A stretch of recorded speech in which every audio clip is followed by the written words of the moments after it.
guys, it's Jack Gillis 1875 here, and first of all I'd like to apologise before we jump into anything for not uploading in a week. I know I usually upload quite a lot, but I've been really busy with college work and thinking about how to improve my content. The RTG will be on the back burner for a little while, just to warn you, because I've still got quite a lot to do. But today I thought I'd do a special video all about the football and the German reunification, because last week marked 30 years since Germany became one country again, when East and West merged together. So in this video I'm going to be talking about when East met West in the footballing world, what it meant for East German football, some of the effects it's had on West German football, sort of what's happened to the teams, what's happened to the players, and the effects on the reunification in football today. So I'm really looking forward to doing this video. I thought it'd be something a bit different, and I hope you enjoy it. November 9th, 1989. 31 years ago, the Berlin Wall fell. Many people in East Germany look forward to the future, a new world, new possibilities and Western products. The feeling was similar in East German football. Loads of East German clubs look forward to new sponsors, Western TV money and a chance to play against the big boys of the West German game like Bayern and Dortmund. East German players also look forward to playing alongside and against their idols, who they watched on TV illegally up until the fall of the wall. Overall, in football and in general, the reunification was a party atmosphere as many looked forward to the future. The initial joy caused by reunification soon turned to anger and disappointment, as East German businesses either up sticks and move west or completely shut down. Eventually, the East German economy, unable to cope with the free market, had been exposed to collapsed under its own weight, and many East Germans lost their jobs. The new future and the new opportunities had been promised didn't materialise. Many East Germans felt angry and lied to. The reunification had disappointed them, and it was no different in football. In 1990, there was still two separate leagues. East Germany had the 14-team DDR Oberliga, and West Germany had the 18-team Bundesliga. The reunification of football wasn't exactly fair. Instead of creating a new league, all of the West German teams are allowed to keep their top flight status, whilst only two of the East German teams are allowed into the Bundesliga, Hansa Rostock and Dynamo Dresden. The rest of the teams are spread out from the Bundesliga 2 down to the amateur 4th division, meaning massive East German clubs like Magdeburg and BFC Dynamo ended up in the amateur leagues.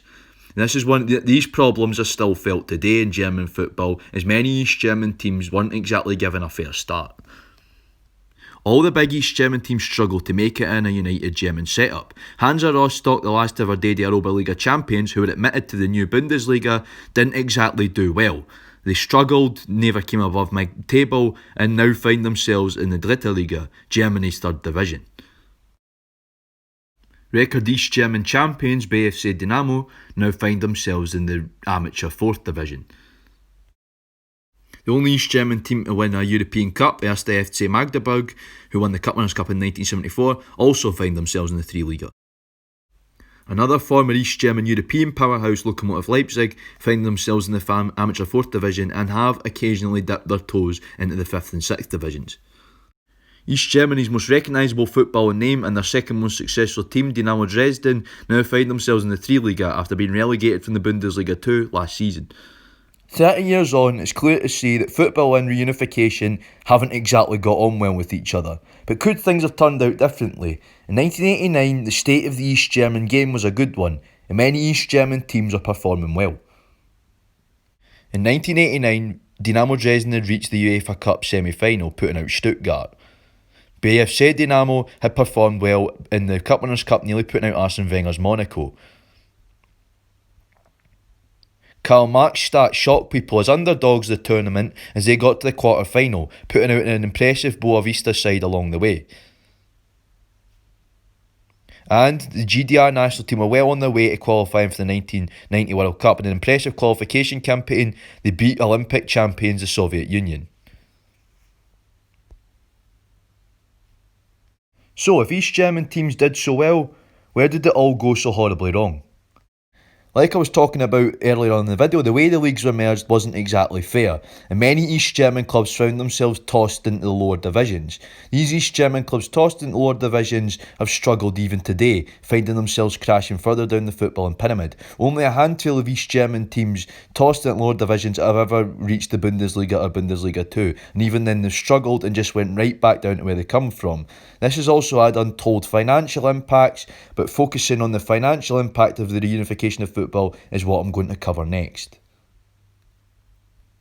Another massive issue for East German clubs that has led them to lagging behind today is finances. As you can see on screen, I've got the opinions of Uwe Rösler, a former DDR international and current Fortuna Düsseldorf manager. And Uwe Rösler said, clubs in the East are run by the state. When the free market came, clubs in the East didn't know what to do. Nobody told them. They were just expected to deal with it. This, in my opinion, is the main problem. So Uwe Rösler has hit the nail on the head there. Many East German teams were just expected to deal with a system that they were never used to, because clubs were run by the East German government or by factories, which in turn were run by the East German government because of the centrally planned economy. When football became part of a united Germany, they just didn't know what to do with money, and there was a lot of irresponsible choices made. A prime example of an East German club not knowing what to do with money was Dynamo Dresden. They trusted a West German businessman who later went to prison for embezzlement. Dynamo Dresden spent recklessly on players they really couldn't afford and showed a real lack of knowledge in the transfer market, spending and offering ridiculous contracts to players.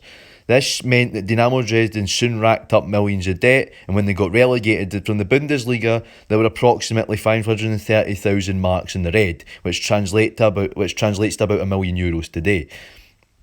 Dynamo Dresden have felt the implications of this financial mismanagement ever since, and today the club still struggles financially as it's still paying off debts to companies that helped bail the club out in the late 90s.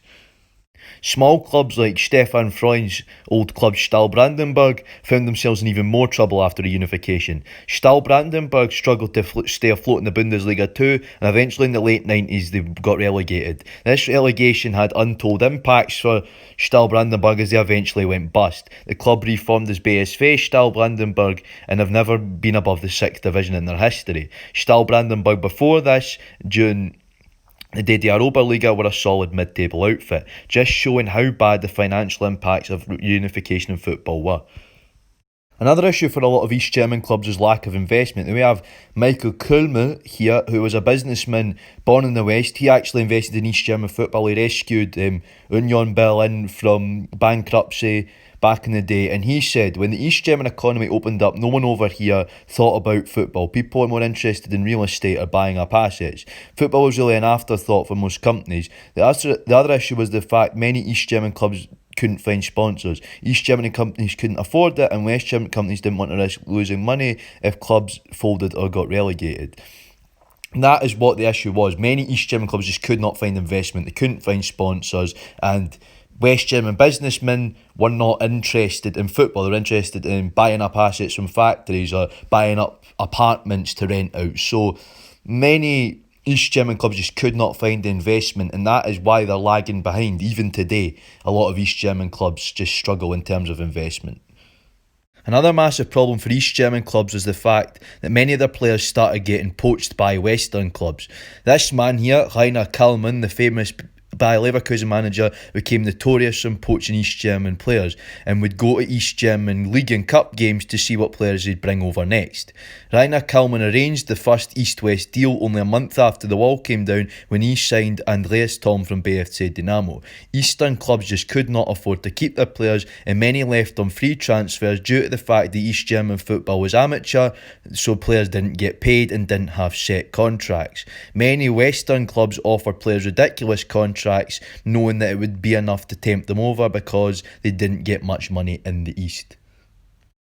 East Germany's four best players, Stefan Freund, Matthias Sammer, Andreas Thom and Uwe Rösler, all ended up at Western clubs. Freund moved to Schalke, Sammer moved to Stuttgart, Thom moved to Leverkusen, and Rösler moved to Nuremberg. Their clubs in the East were left with basically their B teams, and these players all went on to do well in European club football, but all left the East behind on free transfers and all never went back to the East. This is what was wrong with the reunification of football. The Golden West was too much of a temptation for East Germany's top players, and the players that were left behind were second-rate players who would have never made it in the game normally.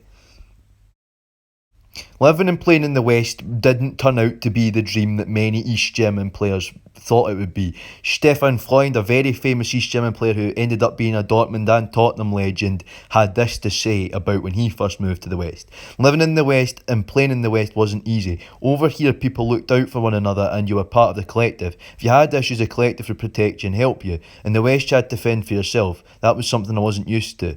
A lot of East German players in West Germany soon discovered this, that in West Germany you have to use your elbows, you have to elbow other people out the way and push them out the way to get what you want, whilst they'd grown up in a society where it was all for the collective good. If you had issues, other people would pick you up and it was all about helping society in general. That was the East German mentality, that was the East German community and society. In West Germany it was like most Western European countries, which was, you've got to look out for number one, you've got to do things for yourself, and you've got to elbow out the other people out the way to get to the very top. And Freund talked about later on in the interview, I quoted this from, that he struggled a lot mentally when he first moved to the West because nobody was helping him. A lot of other members of his squad were, tricking him and screwing him over left, right and centre because they didn't want to lose their place at Schalke. And that is something growing up in the East in a very closed society where it was all for the collective good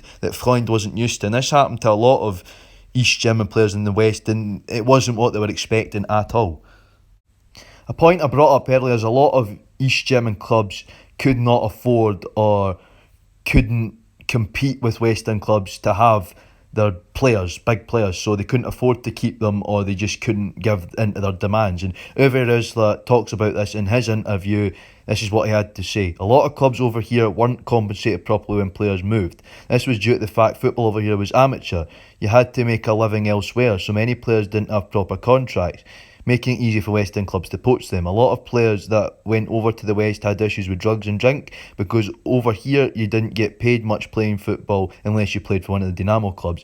And this was a massive issue for East German clubs and players. East German clubs couldn't afford to keep their players because they weren't on proper contracts because East German football was amateur, technically. And players had to make a living for themselves, and usually players would work for the company that the club was attached to, unless it was a Dynamo club because they were attached to police.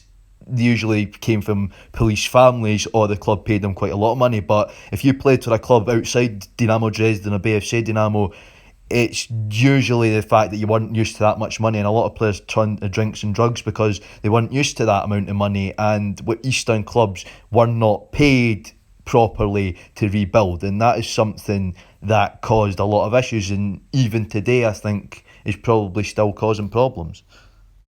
Football in the West also experienced some negative impacts. Hertha, Uerdingen, Karlsruhe and 1860 Munich are just some examples of clubs that had negative things happen to them as a result of reunification. Hertha have found themselves under pressure to be Berlin's big team, and ever since Union got promoted to the Bundesliga, this has got even worse. The two Berlins being joined together also took a lot of support away from Hertha, as many people started supporting their local clubs in Berlin. It's now not as partisan as it used to be, and people support their local team. Playing in a big city like Berlin has been hard for Hertha, and they've found it hard to be the big city club. KFC Uerdingen, Karlsruhe and 1860 Munich have all fell away due to the financial impact that reunification had on football, as big clubs like Schalke and Dortmund could buy up famous East German players. Uerdingen, Karlsruhe and 1860 Munich couldn't necessarily afford to, and these clubs have fallen away in recent years, finding themselves in the third and second division. However, it's not all been doom and gloom with the football reunification. East Germany's four best players that we talked about earlier all went on to do really well. Andreas Thom became a Celtic and Hertha legend. Uwe Rösler went on to do really well at Man City and is now the Fortuna Düsseldorf manager. Stefan Freund won the Champions League at Dortmund and went on to become a Tottenham legend. And Matthias Sammer became a Dortmund legend, becoming the first East German to win a Ballon d'Or as well. So these four top-class East German players all went on to do big and good things in their club careers. So it isn't all doom and gloom. They adapted to life in the West, they got on with it and did really, really well. And that's what we're going to talk about in our next section. So what about East German football long term after the reunification? Well, on the club front, it's not all doom and gloom. Even though a lot of East German teams have struggled in the United German setup, a few have got to the Bundesliga. And when Union Berlin got promoted 2 seasons ago, they became the first club from East Berlin to play in the Bundesliga, which was a positive thing. Union staying in the Bundesliga is only a positive sign for East German clubs. And even though RB Leipzig have sort of ruined it for a lot of East German clubs, they are improving. Dynamo Dresden have had a positive start to the Three-Liga campaign, and Erzgebirge Aue currently, at time of recording, sit top of the Bundesliga too. Clubs like Aue could easily get to the Bundesliga one day, and Union staying up is very positive. A lot of East German club teams have become places that youth players and foreign players want to develop, and we're about to go over that. Stefan Freund talked to Eurosport a few months ago about how a lot of younger players want to go to East German clubs to develop, and this is what he had to say. Loads of younger players want to go on loan to East German clubs because they know they have a massive chance to develop. Clubs like Aue, Halle and Dynamo Dresden are places youths from teams like Dortmund want to end up. This, in my opinion, is a positive sign. Clubs like BFC and Lok Leipzig are also doing well on the youth development front. Now, this is something that has been a massive positive out of the reunification for East German clubs, that a lot of players from big teams like Dortmund and Bayern want to go down to East German clubs on loan because they know they'll have a chance to develop and they'll get good coaching, good high standard coaching even now. And other examples are Chemnitz and Karl Zeiss Jena also develop a lot of good young players. You look at Bernich out on loan at Dynamo Dresden. Now he could be a future Dortmund star. There's so many great young players come out of the East German setup and develop well at clubs like Dynamo Dresden. A lot of good young Hertha players start off at BFC Dynamo as well. So it's certainly a positive sign, and basically a lot of East German clubs have become the youth academies for the bigger clubs. And whilst it does halt them in terms of developing long term, short term, it does help the clubs out, these loan deals. It certainly helped Dynamo Dresden out before in the past. So this is a really positive sign for East German football. Now, I touched on this previously, but Union Berlin's promotion to the Bundesliga, as much as I don't like to admit as a Hertha fan, was a massive, massive event for East German football because it proved that with not much money you could make it. Union did it through sheer willpower and fighting hard to get to the point, and it's an example to all East German clubs. And for East German club football, it proves that even though, because Union were a tiny team in East Germany, they never were a good team in East Germany, so it proves that to the bigger East German clubs it is doable. Union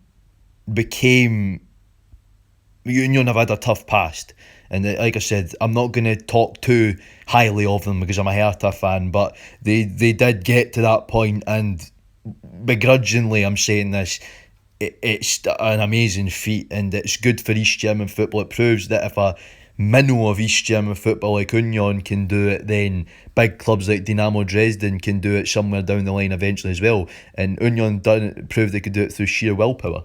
Erzgebirge Aue are another example of a bigger East German club that are performing consistently well. Aue are always sort of mid to upper table in the Bundesliga too, and they were a massive team in East Germany. Aue, the team of the mines, and they did really well in East Germany. They are consistently performing well in the Bundesliga too, and at time of recording are sitting top of the Bundesliga too. Aue could be the next East German team to end up in the Bundesliga too, in my opinion. They could definitely do it. And Aue are another example of an East German team doing well. They are doing it on a limited budget, and they're proving that East German football is coming from behind to do well. So well done, Aue. So another example of an East German club doing well, Lokomotiv Leipzig last season narrowly missed out on promotion to the Three-Liga. Unfortunately, they lost on away goals in the Regionalliga playoff. Lok Leipzig stormed the Regionalliga Nordost, did really well, and then were really, really unfortunate in that playoff. Sadly, this season they haven't got off to as good a start, but Lok Leipzig are continuing to develop as a club, because being one of East Germany's massive clubs, to get within that distance of the three Liga was a massive achievement for them. And Lok Leipzig, again, working with a lot of local players, are a positive example of the development in East German club football today. Another place where East German football has developed positively is the Regionalliga Nordost, the 4th division, and the bulk of the teams in the Regionalliga Nordost are former East German clubs like Energie Cottbus, Altglinica, Lok Leipzig, BFC Dynamo, Chemie Leipzig, teams like that. And in the Regionalliga Nordost, they are developing really well, these East German sides. They're developing good young players, they are developing the finances, and they're getting used to playing at that level. And whilst it has been in the past negative, I feel the Regionalliga Nordost has now become a place where East German clubs can dust themselves off and become better again. Chemnitz and Karl Zeiss Jena have both been in the Regionalliga Nordost before and are in it now, and they've developed well. They're continuing on a good path. These are both massive East German clubs. They'll take time in the Regionalliga Nordost to develop, get things back together. So being relegated to Regionalliga Nordost as an East German club isn't the worst thing in the world that can happen to you, because it does give them a good chance to develop. And whilst this has got some negative implications, in a way, the Regionalliga Nordost is a great place for East German clubs to be, and the DDR Oberliga lives on in the Regionalliga Nordost. You can go down a bit of a nostalgia trip there in the Regionalliga Nordost. So it has been positive for East German football. The only area I'd say East German football has really done well in post-reunification is the German national team. At more or less every stage post-reunification, the German national team at all levels has had a good East German player. And we'll talk about this later on in the video, but the East German youth development has been key to this. And like I said, we will go into this, but you've had it from the very start. You look at this, your two first-generation East Germans, Zama and Freund, were both involved in the Euro 96 winning campaign and did really well in that campaign and were fantastic for Germany, and because they were DDR internationals, East German internationals as well. Then going to that second generation, Ballack, fantastic player at Chelsea, fantastic player for Germany as well. You've got your third generation, Kruse and Schmelzer. Schmelzer was fantastic for Dortmund, born in Magdeburg. Ballack was born in Karl-Marx-Stadt, now Chemnitz, by the way. Kruse was born in Rostock. Both of them have been fantastic, and Kruse in particular, both of them involved in the 2014 World Cup winning team. Kruse has been some player at Real Madrid, winning all those trophies and titles.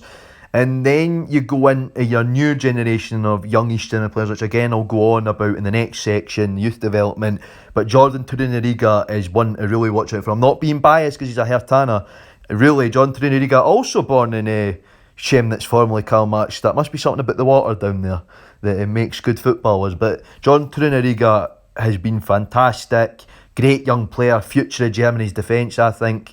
And if East Germany still existed, he'd be their first black player as well. So it's great to see East Germany's diversity coming through with John Trunariga. And then perhaps after Kruse, one of the most decorated players here at women's level, Anja Mittag. She's now player manager at RB Leipzig's women's team, but in the past she has been a fantastic player, also born in Chemnitz, formerly Karl-Marx-Stadt. So it must be something. That's the Brazil of East Germany, creating all these good players. But she is, there's too much to name from what she's won. She's won the Women's Bundesliga loads of times. She's captained Turbina Potsdam onto that, captained Turbina Potsdam into DFB Pokals, Women's Champions League. She's been the captain when Germany won the Women's Euros, which they've won on quite a few separate occasions, and she was the captain when Germany won the Women's World Cup in 2007 as well. So Anja Mittag doing well for the women's game there. Like I said, she's a player manager now at RB Leipzig, sort of returned east,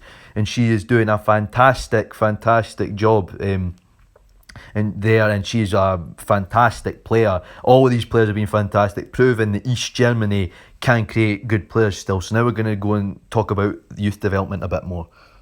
So Matthias Zama set up Germany's impressive youth system, which is arguably one of the best in the world because of the issues picked up on after 2006 World Cup. And ever since then, Germany has developed leaps and bounds in terms of football, and especially in the East, these DFB schools in conjunction with Eastern clubs like Karlsruhe Jena and Dynamo Dresden, have created fantastic young players, and it's something that has been really positive for East German football, and perhaps the most positive thing to come out of the reunification. So Matthias Sammer said in an interview with 442 magazine this: "I think the reason East Germany has such a good youth system is the society over here. There is still a wall in people's heads, so people think differently, even people brought up after the wall fell. East Germany was a poor country, had to grow up fast, and this breeds resilience, something that is positive in football. The players from the East, even at youth level, have a resilience that players from the West don't." So there you go. It's all about the society in East Germany, and this is something they have in Germany. It's called the Mauer im Kopf, or the wall in the head, and that means there's a difference between the way West and East German people think, and East German players tend to be more resilient because East Germany, even now, is still a little bit poorer, and I think growing up in East Germany and growing up in Eastern Germany has helped a lot of players become more resilient, and also the style of football in East Germany was very much different, which means you get a little bit more perspective on it, but they're more resilient and they're harder workers, they tend to be in Eastern Germany, because you had to work for everything. In Eastern Germany, you had to work hard in Eastern Germany with other people, and I think this means that Eastern German players tend to play more as a team as well, and this has helped massively. And Zammer revolutionised all this. Zammer set it all up with his knowledge of the East German youth system, and also harks back to the old communist days of when sport was really, really important, and that's what a lot of East Germans were brought up with. Sport's important, you need to play a lot of sport, and this has helped. Being physically fit was important in East Germany, and this has helped the East German youth system fantastically, and I think that is the biggest and probably the only massive positive to come out of East German football post reunification, is this great youth system they have over in the East, set up by Matthias Sammer. So really interesting stuff there. Unification hasn't exactly been what East Germans expected, both in general society and in football. East German teams have struggled through the reunification and find themselves lagging far behind their Western counterparts. The same with many East German towns and cities. And whilst there has been negatives, there are also positives. East Germany continues to develop, and East German football has created great youth players, great players for the German national team, and at club level, with Union staying in the Bundesliga and our performing so well so far this season, there is light at the end of the tunnel. Even though East German football still lags far behind, it will continue to develop. So that was my video about football and the German reunification. I really hope you enjoyed it, guys. This one took an absolute age to do. I know I say this about all these sorts of videos, but this one really was, because I got the clips in. I was looking through all those interviews to get quotes from the former players. I was making up the graphics, the speech bubbles, and there was a lot of talking to do, and there was a lot of research to do. So I really hope you guys enjoyed this video, because it took ages to make, but I loved it. This has been my favourite one like this I've done so far, because it's a topic I think that often gets ignored. And talking about German reunification and talking about German football, what was it all about? And whilst it has been positive and negative for East German football, I'm going to say it's turning into a positive experience. Whilst a lot of East German clubs have been sold up the river and left behind, they are beginning to develop, and you never know, 10, 15 years down the line we might see loads of East German teams in the Bundesliga, because a lot of the big old West German teams like Schalke and Hamburg are beginning to experience a lot of the issues that East German teams are experiencing now. So I really, really hope you enjoyed this video, and before I do some more outro stuff, I've got to do this legally copyright disclaimer. The clips I do not own. There's no copyright intended. They are property of IB Times, Deutsche Welle and UEFA. I do not own these clips. I am using them purely for educational and research purposes. I am not using them with any infringement of copyright intended. So that's the formal bit out the way. But I really hope you enjoyed this video, guys, and I want you to get involved. Leave in the comments, what do you think about East German football? Has it developed? Has it not developed? What do you think is going to happen in the future? I want to get you guys involved in the discussion with this one as well. But like I said, an area I'm passionate about learning about and talking about how East German football developed, and I really hope you guys enjoyed it as well, because like I say, it's taken me an age now. I am going to be working on some more stuff for the channel. The RTG's going on the back burner for now because I've got a lot of college work to do, so it'll maybe be like one upload a week. I've got some other interesting videos in the pipeline as well. I don't want to reveal them just yet in case they don't come through and I get you guys disappointed, but there's some interesting videos in the pipeline. As always, guys, thank you for the massive amount of support you give me on the channel. Please leave a like if you enjoyed this video. If you're swinging by for the first time, please subscribe, and thank you guys for watching. Jack out.